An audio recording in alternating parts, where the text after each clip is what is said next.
नमस्कार, आप देख रहे हैं टोटल टीवी। मैं हूं सौरभ जौहरी। हमारी खास पेशकश में आपका स्वागत है। हरियाणा में डिनर डिप्लोमेसी पर सियासत थमने का नाम नहीं ले रही।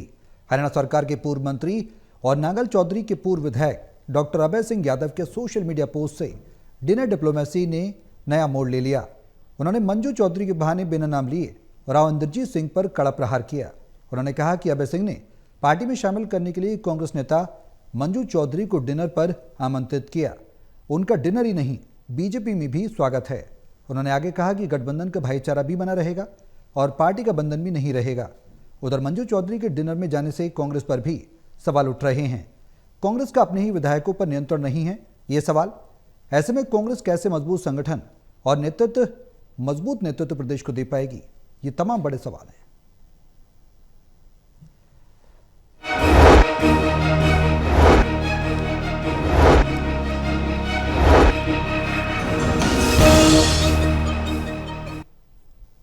तो अहिरवाल की सियासत अब इन दिनों हरियाणा में बढ़ चढ़कर बोल रही है। अहिरवाल दक्षिण हरियाणा राव इंद्रजीत कहीं ना कहीं अपनी बेटी आरती राव के लिए ज़मीन और ज़्यादा मजबूत पुख्ता करने की कोशिश करें। जो टीस उनकी थी उस टीस को दोबारा ना रिपीट किया जा सके और आरती राव का आगे का सियासी सफ़र भी मजबूत हो।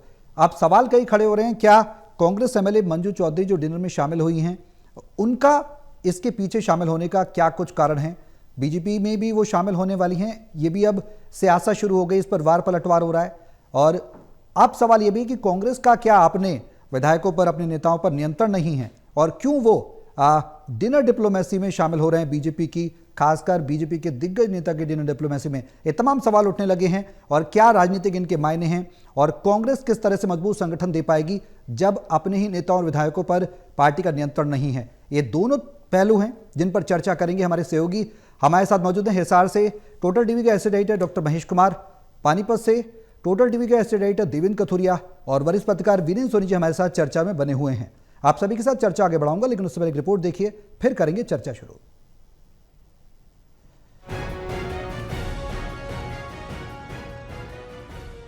दक्षिण हरियाणा की सियासत में डिनर डिप्लोमेसी और इसके बाद शुरू हुए ट्वीट वार ने सियासतदानों के बीच घमासान का मैदान तैयार कर दिया है। ये सियासतदान बीजेपी और कांग्रेस दोनों के हैं। बृहस्पतिवार को केंद्रीय मंत्री राव इंद्रजीत सिंह ने अपनी बेटी के आवास पर दक्षिण हरियाणा के 1 दर्जन विधायकों को दिए गए डिनर पर अपनी सफाई दी थी कि बेटी का घर बनता है तो सबसे पहले अपनों को ही बुलाया जाता है। राव इंद्रजीत के बयान के बाद अगले ही दिन शुक्रवार को दक्षिण हरियाणा की नांगल चौधरी विधानसभा सीट में बीजेपी वर्सेस कांग्रेस हो गया। ट्वीट के बदले ट्वीट। सुबह 5 बजे ही नांगल चौधरी की विधानसभा सीट से पूर्व बीजेपी विधायक डॉक्टर अभय सिंह यादव ने ट्वीट कर दिया कि नांगल चौधरी की कांग्रेस विधायक मंजू चौधरी का डिनर में स्वागत ही नहीं हुआ, वो चाहे तो बीजेपी में भी आ सकती हैं, उनका स्वागत है। ये रहा कांग्रेस की मंजू चौधरी से चुनाव हारे बीजेपी के डॉक्टर अभय सिंह यादव का ट्वीट।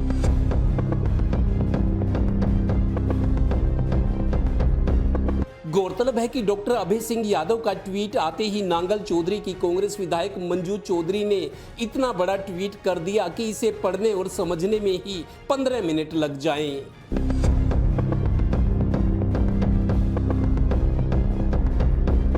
सभी को नमस्कार। आज जो हमारे पूर्व विधायक जी ने जो बयान दिया है वो बड़ा ही दुर्भाग्यपूर्ण बयान है। मैं इसकी कड़ी निंदा करती हूँ और राजनीति में मर्यादा होना बहुत जरूरी है। मुझे लगता है हमारे पूर्व विधायक जी को हार पच नहीं रही है। उनको पता होना चाहिए कि मैं कांग्रेस की विधायक हूँ और कांग्रेस विचारधारा की हूँ। अब मेरी पार्टी कांग्रेस के, मैं राहुल गांधी जी में विश्वास करती हूँ। मेरे नेता राहुल गांधी जी हैं और चौधरी भूपेंद्र सिंह हुड्डा जी मेरे नेता हैं। और मेरी तो यही है कि पूर्व विधायक जी आप स्वस्थ रहें, लेकिन अपने दिमाग को ठंडा रखें, सही रखें और सही विचारधारा रखें। कांग्रेस विधायक मंजू चौधरी ने अभय सिंह यादव को लिखा कि आप शायद अपनी हार की पीड़ा को अब तक भूल नहीं पाए। आप अगर अपने हलके की जनता, युवाओं किसानों और गरीब लोगों के बीच जाते, उनकी दुख तकलीफ जानते तो आपका शायद ये हश्र नहीं होता। रही बात डिनर में जाने की, राव इंद्रजीत से हमारे परिवार के दशकों पुराने रिश्ते हैं। यहाँ राजनीति की नहीं, सामाजिक सरोकारों की बात है। आपकी बीजेपी आपको ही मुबारक। Haryana bureau, total news.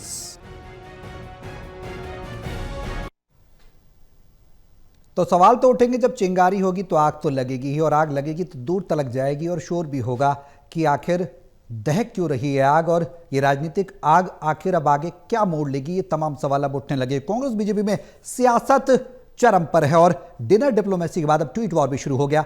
Devendra, शुरुआत में आपसे ही करना चाहूंगा, किस तरीके की परिस्थिति बनती नजर आ रही है? डिनर डिप्लोमेसी, ट्वीट वॉर, क्या है दक्षिण हरियाणा में तकरार? देखिए सौरभ, डिनर डिप्लोमेसी दक्षिण हरियाणा के सबसे बड़े नेता, अब तक पिछले मेरे को लगता है 2 दशक से सबसे बड़े नेता, जिनका एक रुतबा, एक प्रभाव है, जिनकी तरफ पार्टियां देखती है, क्षत्रप है एक तरह से। राव इंद्रजीत की डिनर डिप्लोमेसी जो उन्होंने अपनी बेटी के यहाँ दी, उन्होंने कल ये कहा भी था, सफाई दी थी सरकार को, बीजेपी हाईकमान को, ये मामला हाईकमान तक भी पहुंचा है कि बेटी का घर जब बनता है तो सबसे पहले अपनों को बुलाया जाता है। और उनका ये कहना था, हमने सिर्फ विकास योजनाओं पर चर्चा की है, क्योंकि दक्षिण हरियाणा में काम नहीं हुए ज्यादा, चाहे कांग्रेस की सरकार थी, चाहे 2 बार मनोहर लाल की रही, अब नायब सिंह सैनी है। तो उन्होंने एक तरह से सफाई देकर मामले को शांत करने की कोशिश की। लेकिन दक्षिण हरियाणा में ही नांगल चौधरी एक चर्चित विधानसभा सीट है, डॉक्टर अभय यादव, जब आपको याद दिलाऊं, पिछले साल जब मनोहर लाल को बदला गया था जी, मार्च का महीना था मेरे को लगता है, बदला गया था मनोहर लाल जी को। उसके बाद जो मंत्रिमंडल में बदलाव हुआ था, जब अनिल विज को नहीं लिया गया था मंत्रिमंडल में, उसमें जो पहली बार जब नायब सिंह सैनी मुख्यमंत्री बने, उस मंत्रिमंडल में अभय यादव मंत्री बनाए गए थे, सिंचाई मंत्री बनाए गए थे। एक और जब अब चुनाव हुए विधानसभा चुनाव में पार्टी ने इनको टिकट दिया नांगल चौधरी से, लेकिन चुनाव जीत नहीं पाए, हार गए। अब जब ये मामला डिनर डिप्लोमेसी वाला मामला है, तो इन्होंने कई ट्वीट कर दिए। मैंने ट्वीट देखा है, सुबह 5:10 का ट्वीट है डॉक्टर यादव का। उन्होंने ये कहा कि आपका स्वागत डिप्लोमेसी में हुआ, क्योंकि आप कांग्रेस की विधायक है, तो बीजेपी वाले हैं, तो आपका स्वागत हुआ, आप पार्टी में आपका स्वागत है। बस इसी बात पर देखिए झुंझलाहट तो होती है जिस तरीके की। देवेंद्र, आपकी आवाज हम तक क्लियर नहीं आ रही है, मैं लौटूंगा आपके पास। महेश, अब क्या लेकिन मंजू चौधरी ने जो ट्वीट किया, देवेंद्र मैं आपको यहां पर रोकना चाहूंगा, आपकी आवाज हम तक क्लियर नहीं आ रही है। महेश, अब क्या माना जाए? अब तो 2 सुगबुगाहटें होने लगी हैं, 2 चिंगारियां, फिर समझो तो 15 मिनट का। देवेंद्र, मैं लौटूंगा आपके पास, आपकी आवाज हम तक क्लियर नहीं है। महेश, अब क्या माना जाए? डिनर डिप्लोमेसी पर सियासत तो चल ही रही है और पुरजोर से चल रही है, और अब कांग्रेस का इस तरह से मंजू चौधरी का आमंत्रण में शामिल हो जाना और आमंत्रण मिलना, उसके बाद डिनर डिप्लोमेसी के बहाने बीजेपी और कांग्रेस के नेताओं का आमने सामने आ जाना, खासकर मंजू चौधरी का पहले आपसे पूछना चाहूंगा, क्या पार्टी के प्रोटोकॉल्स का उल्लंघन तो नहीं है, जिस तरह से अब सवाल उठने लगे और उठना लाजमी भी है? देखिए, पार्टी प्रोटोकॉल्स का उल्लंघन किया या नहीं किया ये तो कांग्रेस पार्टी आला कमान को तय करना होगा, लेकिन जिस तरीके से मंजू चौधरी ये बात कह रही हैं कि दशकों पुराना उनका पारिवारिक रिश्ता है और उसी पारिवारिक रिश्ते को निभाने के लिए वो वहाँ पर पहुंची थी। लेकिन सबसे महत्वपूर्ण पहलू, जो यू टर्न यहाँ पर पूरी कहानी को एक बार फिर से जिंदा करने की जो कोशिश की गई है, वो अभय यादव की तरफ से की गई है। देखिए, ये ट्वीट में एक महत्वपूर्ण अंश जो है मुझे समझ में आ रहा है, उसमें ये कहा गया है कि फिर चुनाव में गठबंधन की जरूरत नहीं पड़ेगी। कौन से गठबंधन का जिक्र वो कर रहे हैं? ये जिक्र उस बात का है, ये खुलासा वो करने की कोशिश कर रहे हैं, ये एक तरीके से जग जाहिर उस पूरी कहानी को करना चाहते हैं कि अभय यादव की हार में भी राव इंद्रजीत का हाथ हो सकता है। और यहां पर कांग्रेस पार्टी की जो प्रत्याशी मंजू चौधरी, चुनाव जीतकर हरियाणा विधानसभा तक पहुंची हैं तो वो राव इंद्रजीत के आशीर्वाद से पहुंची हैं, ये खुलासा वो करना चाहते हैं और इस मौके का फायदा उठाने की कोशिश अभय यादव की तरफ से की गई। देखिए, पूरे आप उनके ट्वीट को समझने की कोशिश कीजिए,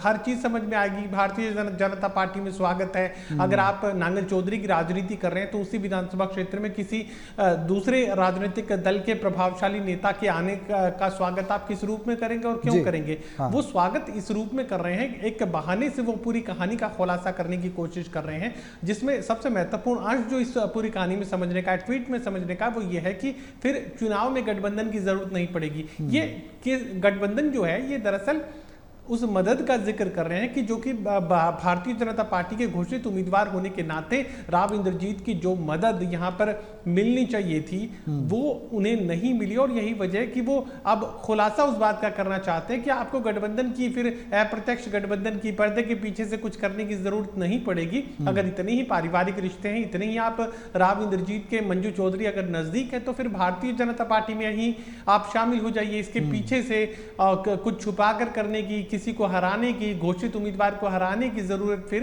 नहीं पड़ेगी। तो एक राज पर से पर्दा उठाने की वो कोशिश कर रहे हैं, एक तरीके से ट्वीट के जरिए वो खुलासा कर रहे हैं।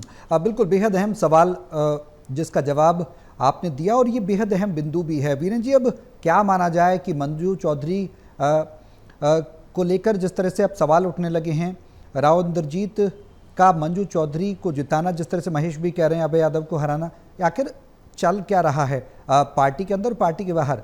हार कर भी जीत गए, जीत कर भी हार गए।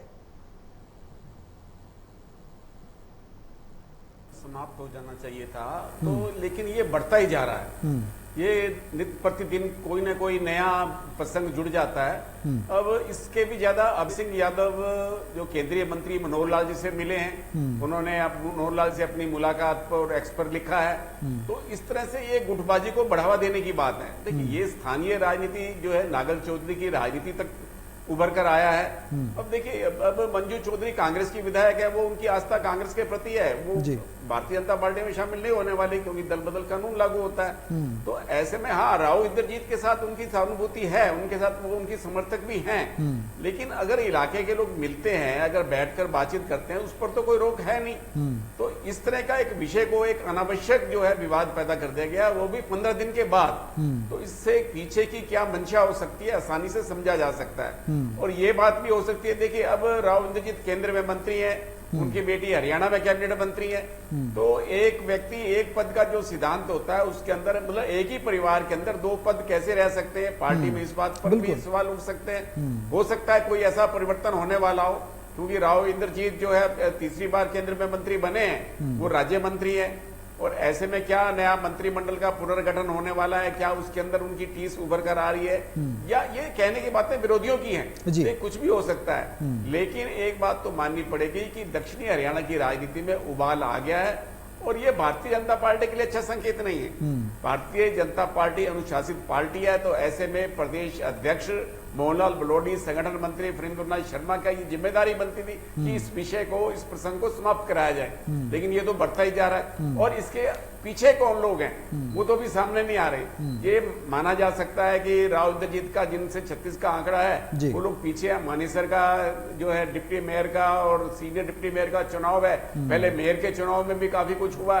तो ये सब बातें भारतीय जनता पार्टी की अंदरूनी गुटबाजी की ओर इशारा करती हैं। और देखिए, अपने इलाके के विकास के लिए कोई भी मिल सकता है, इसमें कोई आपत्ति नहीं है।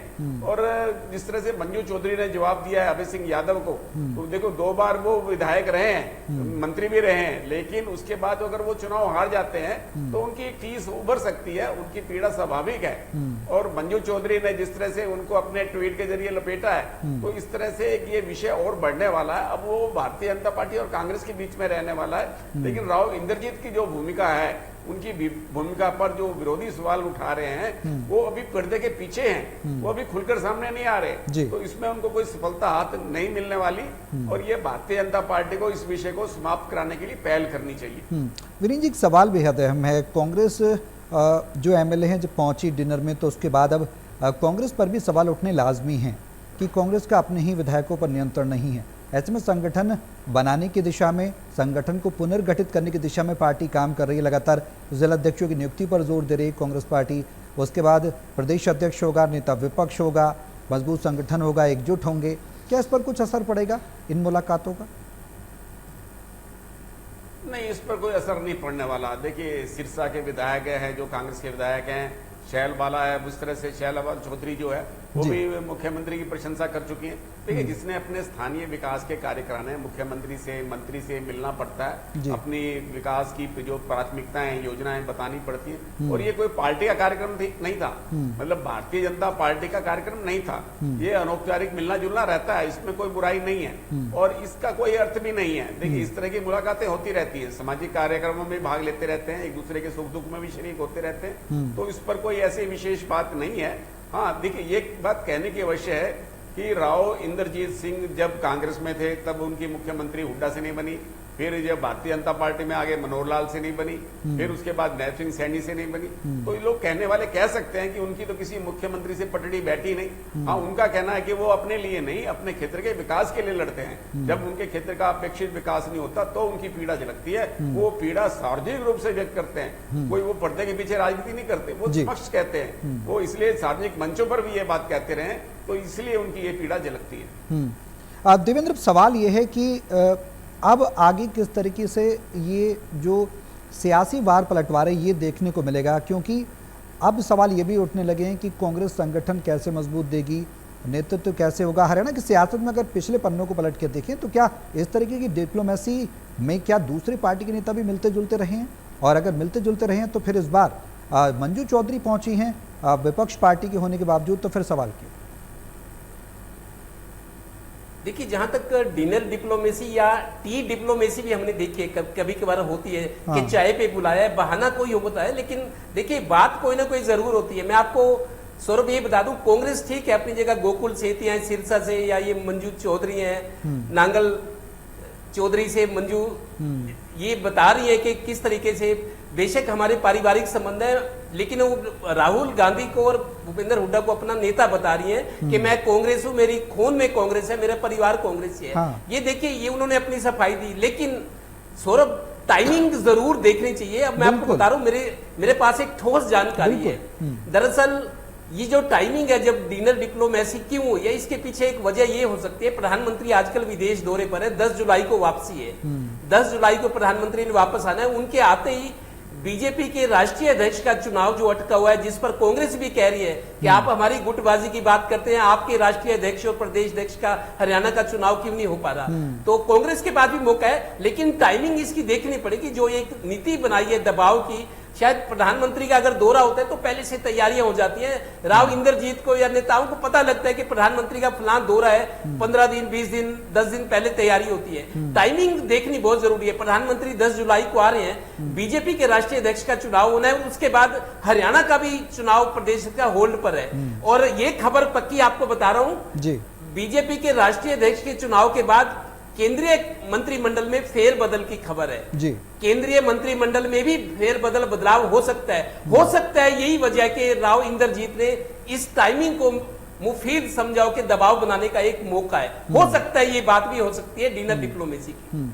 अब बिल्कुल, अब सवाल ये महेश की डिप्लोमेसी पर सियासत तो लगातार जारी है, लेकिन इस बीच सवाल दो खड़े होते हैं कि आखिर डिनर डिप्लोमेसी की टाइमिंग का जिक्र जिस तरीके से देवेंद्र ने किया, आखिर क्या वजह रही, क्या ज़रूरत पड़ गई डिनर डिप्लोमेसी की राव इंद्रजीत को, और उसके बाद आगे जो शीर्ष आला कमान को क्या संदेश देने की राव इंद्रजीत कोशिश कर रहे हैं। हम इस पर चर्चा भी करते रहे हैं और ये सवाल आखिर अब उठने लगा है, क्या सियासत आगे भी थमेगी या फिर यूं ही जारी रहेगी, क्योंकि ट्वीट वार अब शुरू हो गया। देखिए, एक चीज़ तो मानकर चलिए कि राव इंद्रजीत कभी दबते नहीं है और अपने बयान में भी वो स्पष्ट कह चुके हैं कि मैं तो ऐसे ही चलूंगा। साफ तौर से अपने नज़रिए में किसी तरह का परिवर्तन वो करने के लिए तैयार नहीं है। और साथ ही इस तरह की अगर परिस्थितियां पैदा हो रही हैं तो ये मानकर चलिए कि ना तो मनोहर लाल खट्टर के वक्त कभी राव इंद्रजीत पीछे हटते हुए नजर आए थे और ना ही अब नायब सिंह सैनी के वक्त पर वो कोई बैकफुट पर जाते हुए नजर आएंगे। राव इंद्रजीत ने जो स्टैंड लिया है वो लिया है, लेकिन उसके साथ साथ अब टाइमिंग का जिक्र यहाँ पर चल रहा है, तो हो सकता है कि केंद्रीय कैबिनेट में किसी भी तरह के परिवर्तन की बात जो यहाँ पर जाहिर की जा रही है, हो सकता है कि वो भी एक फैक्टर हो। लेकिन मुझे ज्यादा संभावना इस बात की लगती है कि जिस तरीके से एक रैली के मंच से राव इंद्रजीत ने कहा कि ये दक्षिण हरियाणा का इलाका था जिसने भारतीय जनता पार्टी की तीसरी बार सरकार बनाई, तो इस इलाके के विकास की जिम्मेदारी नायब सिंह सैनी क्यों नहीं उठा रहे। तो जवाब नायब सिंह सैनी की तरफ से जो दिया गया, हालांकि एक मंजे हुए खिलाड़ी की तरह नायब सिंह सैनी ने अपना रिएक्शन दिया। वो साफ ये बोले कि ना तो ये किसी क्षेत्र की सरकार है, ना किसी जाति विशेष की सरकार है, ये हरियाणा प्रदेश के 3.25 करोड़ लोगों की सरकार है, सभी जातियों की सरकार है, किसी एक क्षेत्र विशेष की सरकार ना हम इसे मानते हैं और ना ही ये सरकार किसी एक क्षेत्र विशेष के लिए काम करेगी। तो ऐसे में जिस तरह की प्रायोरिटी चाहते थे राव इंद्रजीत, और मनोहर 1 का जिक्र करें, मनोहर 2 का जिक्र करें, नायब 3 का जिक्र करें, तो यहाँ भारतीय जनता पार्टी की तीनों बार जो सरकार बनी उसमें सबसे बड़ी अगर भूमिका किसी की है तो राव इंद्रजीत की है। 12 से 13 सीटें वो अकेले सीधे प्रभावित करते हैं और जिता कर लाते हैं। तो ऐसे में सरकार बनाने का जो सबसे अहम रोल है वो तो राव इंद्रजीत अदा करते रहे हैं, लेकिन यहाँ जिस तरह की भूमिका हरियाणा प्रदेश की राजनीति में चाहते थे राव इंद्रजीत, मुझे लगता है कि उतनी नहीं मिल पा रही है। भले ही कैबिनेट में शामिल कर लिया गया, स्वास्थ्य मंत्री बना दिया गया आरती राव को, लेकिन उनके जो कामकाज है वो रोके जा रहे हैं। जिस स्पीड से राव इंद्रजीत काम करवाना चाहते हैं और आरती राव के नाम से वो काम होना संभव हो, ये चाहते हैं राव इंद्रजीत, लेकिन वो कहीं ना कहीं फाइलिंग जो है वो रुकती हुई नजर आ रही है। चाहे वो ट्रांसफर्स की बात हो, डेवलपमेंट के कामकाज की बात हो, बजट की बात हो, उनके जो समर्थित विधायक हैं जो टिकट दिलवाकर जिताकर राव इंद्रजीत हरियाणा विधानसभा तक लेकर आए हैं, अगर उनका कामकाज रुकता है तो फिर परेशानी यहाँ पर राव इंद्रजीत को भी उठानी पड़ेगी और भविष्य की राजनीति की नींव जो वो आरती राव के लिए रख रहे हैं उसमें रुकावट जरूर यहाँ पर देखने को मिल रही है। तो मुझे लगता है कि उन्हीं बैरियर्स को हटाने की कोशिश राव इंद्रजीत कर रहे थे कि जो भी ट्रांसफर नोट जो है आरती राव की तरफ से भेजे जाए, तमाम वो न सिर्फ अपने भेजेंगे बल्कि तमाम जो 12 विधायक उनके समर्थक के 11 विधायक, उन तमाम 11 विधानसभा क्षेत्रों के कामकाज भी आरती राव के जरिए किए जाएं, ये कोशिश यहाँ पर की जा रही थी। लेकिन नायब सिंह सैनी ने रैली के मंच से ही 2 टूक इनकार कर दिया। तो मुझे लगता है कि यहाँ हैसियत दिखाने की बात थी और राव इंद्रजीत अपनी हैसियत यहाँ एक बार फिर से भारतीय जनता पार्टी को दिखाना चाहते हैं। बिल्कुल, अब सवाल ये है कि भारतीय जनता पार्टी पर, बीजेपी पर उनके इस डिनर डिप्लोमेसी का कितना असर पड़ेगा, कितना नफा नुकसान सियासी खेमों को होगा। लेकिन ये कहना अभी जल्दबाजी होगा कि आगे के आकलन क्या होंगे। लेकिन इतना ज़रूर है कि हरियाणा की सियासत फिलहाल डिनर डिप्लोमेसी के बाद ट्वीट वार से और ज़्यादा गर्मा गई है। कब तक थमेगी, शीर्ष नेतृत्व का क्या कुछ हस्तक्षेप होगा, क्या इस डिप्लोमेसी पर जो सियासत थमी उसे थामने की कोशिश की जाएगी, तमाम सवालें इनके जवाब तलाशेंगे। समय आने पर धीरे धीरे तस्वीर साफ होगी कि बीजेपी के शीर्ष नेतृत्व का पूरे घटनाक्रम पर क्या अगला कदम रहता है। बहुत शुक्रिया आप सभी का हमारे साथ इस चर्चा में शामिल होने के लिए।